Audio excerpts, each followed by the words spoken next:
So we're having railway conversations today with Doc Frank. So Doc Frank, how are you? I'm very well, Paul. Thanks very much. Thank you for having me. Not a problem at all. Great to see you.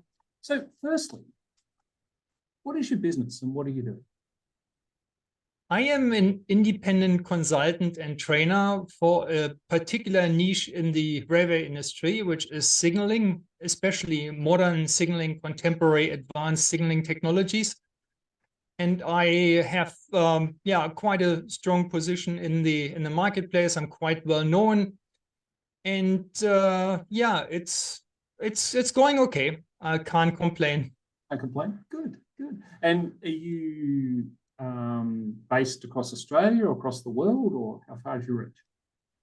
I used to be pretty much everywhere in Australia. I worked in the last few years, that is before COVID. I mean, after COVID, everything fell pretty much in a heap as for everyone. Yep. Before that, I did work in Perth here, where I live, in Melbourne, in Sydney, and in Brisbane. So I was active in all four major Australian cities. I did some work in Wellington in New Zealand as well. So a little bit of overseas work, if you will. Yep.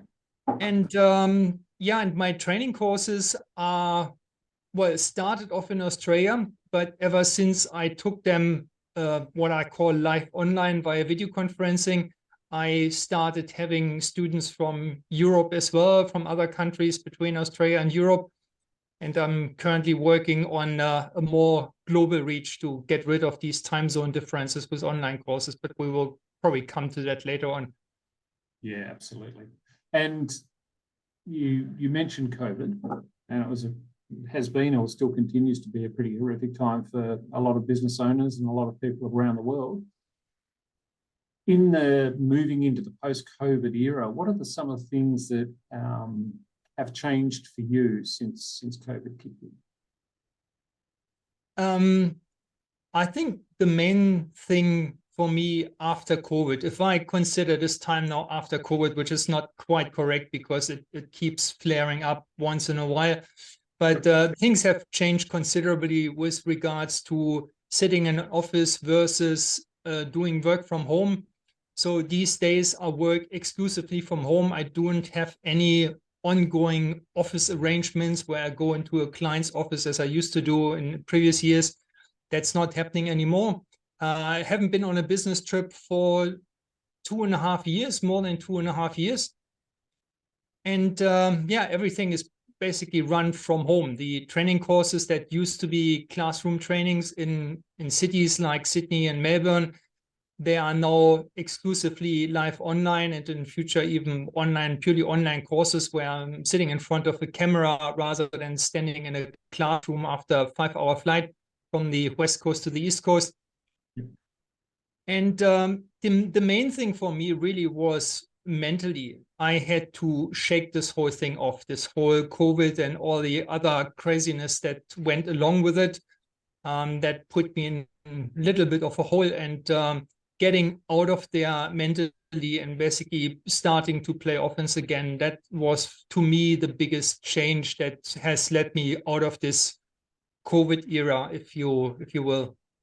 Because it's been for a lot of business, it's been a start again and then stop again, start again, stop again. Have you found that as well with COVID as it's flared up? No, it just collapsed, and it's still about to slowly build up again.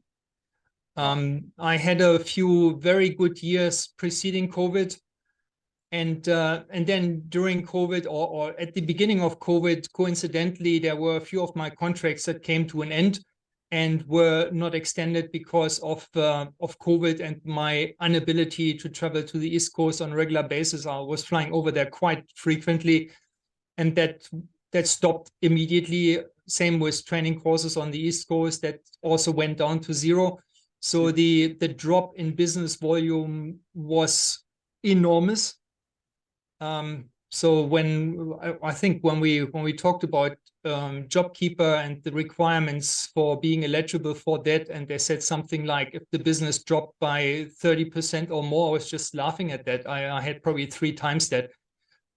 And so if I had a bigger business with employees that are reliant on regular income, I probably would have had to close shop. It's really just that I basically could live off reserves from previous years and make do with less than before. That made the whole thing survive. That's probably the big advantage if you are working on your own and you've had a few good years, and then you can afford a few years that are not quite as good. It's certainly been horrific for a lot of businesses, hasn't it? Absolutely stopped them in their tracks. I don't know how many business owners I've sat in front of that have been in tears going, I can't even give my business away. It's stopped. So what's the biggest learning for you since you've been in business? Has it been the COVID era, or is there something else that's been a big learning? Yeah, I think the last year was really the most notable one in terms of learning, that I can basically turn myself around at the drop of a hat if I only make the decision to do so. Yeah, the way that I fell into that slump during the 2 COVID years, or maybe 2.5 even. So from say mid 2020 to mid 2022. So yeah, just a little bit more than 2 years, which in hindsight look almost wasted. I mean, I still did stuff. I still had a remote consulting gig that I'm still having. I still did training courses every once in a while, just with fewer participants. So from the outside, it looked like I was still active, but it wasn't inside me mentally. It wasn't the same anymore. Maybe because of lots of outside circumstances, lots of inputs that didn't really help me, too much mainstream media and stuff like that. And there were a lot of things happening that I wouldn't want to go into too much detail, which really pulled me down. And drawing a line for myself and saying, okay, enough is enough. I'm not going straight from a COVID crisis into a recession crisis, on the way having an inflation crisis. That's enough crisis for now. So Absolutely. some of the thought leaders I'm following out there were basically saying there are two kinds of people in the coming 2 years: those who sit on their bums and will drown, and those who do something and will thrive. And I looked at myself and said, okay, well, there's only one category I want to go with, and that's the thriving one, and that's where I'm going. And everything else is just off. Yeah. So I cut myself completely off from all this news crap that I looked at during the 2 years prior. I improved my input significantly. I started a new morning routine, all kinds of things. And motivation, enthusiasm, fun of work, everything went through the roof over the last 4 months or so. And I'm fully determined to make 2023 the best year so far in my career, hopefully in my business as well. Whether the numbers reflect this, I can't tell, but I'm definitely trying. And it was certainly a learning experience how to get myself out of this hole last year. And hopefully I never get back again into something like this. But if I did, I would now have some kind of a blueprint to get myself out of there, which I think was quite instructive and quite helpful. So what a great attitude, firstly. But going back to when you said you made the decision to move yourself out of the quagmire of COVID, what are the things that helped you make that decision? What are things you used as tools to find your way out? It's a multi-step process, which I actually wrote an article about on LinkedIn. People will probably find this if they just look under my name, and it's an article where I have a shovel in my hand, because that was about like a symbol for digging myself out of a hole. First step was really to be clear about my why, about the driver, why I want to do this. And it's not just like, I want to be less depressed or something like this. This is not what gets you out of there. So in my case, it was really a thing of providing for my family. That's extremely important to me. That's where I continue legacy from previous generations of my family. And I found for me that this was really the strongest driver to say, okay, enough is enough. I've had enough of a slump over the last 2 years before that. And from now onwards, it's about time that I get back into gear and at least try to get back to where I was in the years before COVID. I had a fantastic year in 2019. And then in early 2020, it started well in the first 2 months or so. But after that, yeah, well, we spoke about that. The next step was then to get some kind of external help. In hindsight, I ended up doing in the last few months what I should have done right at the beginning of COVID. I mean, it wasn't rocket science to say for somebody providing training, if you can't do classroom trainings anymore, then one way is to go on Zoom, which I've done. And another way is to go completely online, which means starting video recording and stuff like that. And I just couldn't get myself there for the strangest of excuses, like I'm not good on camera, I'm not good in public speaking, which is complete nonsense. I mean, I've proven the opposite over years and years and years. I've spoken at so many conferences, it's not funny. And so I know how to do this. And I'm certainly not shy in front of a camera, as you can probably tell. But with all those negative impacts coming during those COVID years, I just couldn't get myself to it. And one big obstacle for me was really to not having a proper training platform. I didn't really have the idea, okay, I record the videos, but what then? And this has changed tremendously. So I did a training back in August last year, which was exactly about that, exactly about how to build an online course. And here's a platform that you can use to upload everything and basically have your own training portal, including a website. So I did this. I did a nose dive into that new portal. Within 3 or 4 days, I found out that it wasn't powerful enough for what I had in mind. Like, for example, I could only have 3 courses. I was planning to do 6 within the next 6 months. So that it was already visible that this platform wouldn't be capable enough for me. And and just like that, within 24 hours, I found myself another platform. I did a free test. Within 48 hours, I was clear this is the tool I want to work with. So I subscribed to one of those professional plans. And 3 days later, I had my website up. And that was a process that previously took me years just contemplating. Yeah, with issues like my previous website was built by a third-party provider, and then those guys went broke, so there wasn't anybody there to help me maintaining it or fixing anything or so. So my experience with building websites was terrible. And with this new platform, I could just build it, just like that. Yeah, even I could do it. And in no time, I had a training platform with my first course offers out there. And started getting money, connections to bank accounts, e-commerce, everything worked just like that. So it was a real game changer. Inspiration. Sorry, that you've done this whole pivot because you made a decision that that's what you're going to do. You're going to find a way to support your family. So then you've moved from the face-to-face to the online to the revised online model. Yeah. Website's up and running. And yes. It's all moved forward since then for you. You know, the moment you make the decision, and it is really as simple as that. It sounds so incredible, and some people may say at home, I wish it was that easy, but it really is. It really is. I mean, if you just look out of the window, you can decide you look at the tree, or you can decide you look at the car. Yeah, for example, if there is a tree in the car, so it's your choice where you're looking at. And you may realize that the car is rusty and needs repair and a new one, and it's all these worries coming up. Or you can look off a tree and you realize it's flowering, it looks beautiful. So it's really a matter of perspective, and it's a matter of deciding which direction you want to look at.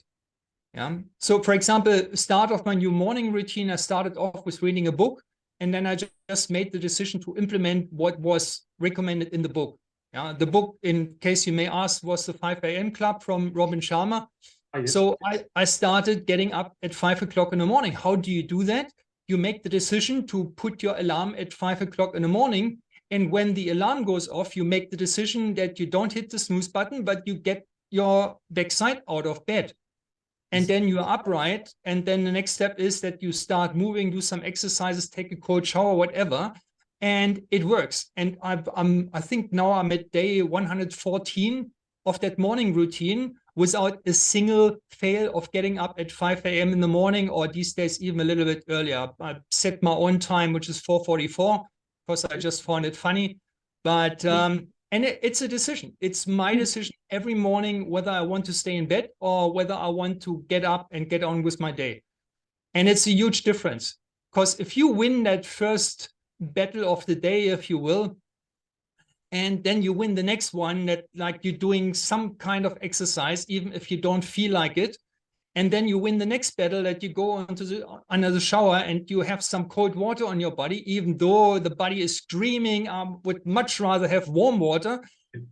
So within the first 20 minutes of the day, you start off with 3 victories, and then you make your bed, which is one of these hacks for, like starting your day with some achievement, which looks minor, but if you basically in the first hour of your day, you have already 4 or 5 wins in the bag, where your willpower and your discipline persevered over the excuses and but not today, and I went to bed last night and the kids were screaming and the dog was barking and I didn't really sleep properly and so on. So you can find excuses, or you can find a way forward, and that's really a decision. And if you're tired, then you're tired. I mean, there are days when I just have a nap at lunchtime. That's the benefit of having my own business and being not dependent on what external bosses tell me. If I'm really too tired to function properly, then I may have a nap for half an hour during the day, and then I'm fine throughout the afternoon. And if I'm tired in the evening, I just go to bed a little bit earlier, and that should make it easier to get myself up again the next morning at 5 o'clock. So it really is a decision. It's also a decision for what kind of information I get myself in. I mean, it's so easy on social media or on the internet to just click on the news pages and hear all the latest and greatest about the war in Ukraine and the newest inflation rates and what it does to homeowners and all these other things that do nothing but really pulling you down mentally. Or you can decide that it doesn't really interest you. Yeah. And I mean, I don't want to sound heartless, but Australia is quite a bit away from the Ukraine. Yes. So even though it's hard what's happening to the people there, there's absolutely nothing I can do about that changes things if I listen to the news every day and realize that, well, it's still going on and I wonder what happens next. And then you start all this worrying that doesn't change a thing for the actual events that are happening in the world, and all it does for my own life to change it for the worse. Good stress in there. So fantastic to hear your story, and that's you're absolutely right. Once you make a decision, you follow it through, and that's the willpower and the discipline. It's the pain of discipline or the pain of regret. And I'm pleased that you've taken the pain of discipline, because it's the one that takes you forward the fastest. So well done. Congratulations on that. And is that your inspiration at the moment, to keep following that 5 a.m. club? And that's what's keeping you moving forward, or is there some other inspiration? Well, you know, things just evolve from there. I mean, I have done over the last few months, I've done a few training events that were happening virtually in America. And if you look at the time zone differences, it normally means if they start something at, I don't know, at 10 o'clock in the morning, that's like, I think 11 o'clock at night or something like that on our end. And so I've been up at 2 a.m. in the morning for some training quite often over the last few months. But I mean, if you're used to get up at 5, getting up at 2 is actually not that much harder if you think about it. Yeah, and there's often enough, I get up by myself very early in the morning at 3 o'clock, 4 o'clock. And if I can't sleep anymore, I just go to work. Yeah. So, which means basically I just need to get out of bed and get to my desk, and then I can start doing things that bringing me forward, getting my life forward. And yeah, so, and as a consequence, I'm doing a lot of new things at the moment. So that nice fancy background that I've got here, not just that it's my favorite corporate color, that orange, but there's also the logo of a podcast that I'm starting myself in just 9 days from now. On Australia Day, I'm kicking off my own podcast, which is about conversations like we have now in the railway industry, with a few interesting people, which I hope are of interest to a wide variety of listeners as well. So it's a pretty international list of guests that I've got. My first 4 episodes will be with people from 4 different countries all over the world. And yeah, and this is just something that I'm doing on the side. I'm delivering new training courses, developing new training courses, delivering existing ones. I update them all the time. So I'm constantly moving. I'm constantly doing something. And I've got a few other things in the bag for later this year, which I'm not disclosing too early to keep the tension up a bit. Yeah, but I'm really looking forward to your podcast. Really looking forward to having a listen to that when it comes out in 9 days' time, Australia Day. Yes, I'll mark it in the calendar, and yeah, look forward to listening to it, because it's exciting stuff. Because it sounds like something to me that wouldn't naturally fit into an easy podcast. So it's going to attract a fairly diverse community of listeners, I think, and the fact that that's attracting people from around the world, I think, is going to make it really exciting. Yes, that was another thing that I was really missing. It was like a wasted opportunity during COVID. I did know how to use Zoom. I'm a frequent Zoom user. I'm subscribed to that service so that my meetings don't stop after 45 minutes, probably the same as you, which happens when you have the free package. So I've got one of the paid plans that I can use Zoom as often as I like for my training courses and as long as I like. I could have used Zoom a lot more for just meetings with people, or catching up with friends, or catching up with peers in my industry overseas. These days, I'm doing all that. Yeah, so I'm not just doing the podcast interviews. The connections that I'm reestablishing with people that I like, that also like me, it's like building a network of friends around the world. Yeah, just that you're not constrained to your local pub. You can talk to a person in Canada, and 2 hours later you talk to a person in England, and 3 hours later you talk to someone in New Zealand.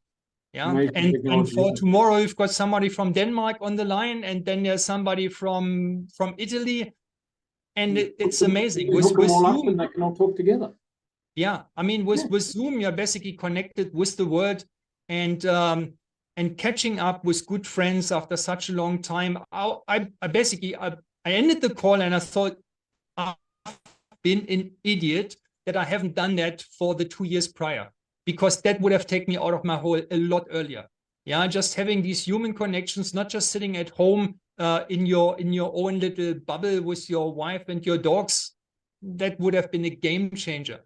Yeah, but yeah, sometimes you just have the blinkers on, and it takes a while until they fall off. Yes, but things happen at the right time for us, don't they? It's when we're ready. Hopefully. I mean, I could whinge about the 2 years that I lost in inverted commas over the last 2 years, but it doesn't help me. It doesn't help me going forward. It doesn't help me that the next year is getting any better. So the best thing is just drawing a line, learning my lesson, and making sure that that doesn't happen again. Yeah. So, yeah. Doc Frank, thank you so much for your time, and appreciate your view of the world. It's purely inspirational for anyone that's listening. Thank you very much. Thank you, Paul. Thanks, and all the best for your podcast.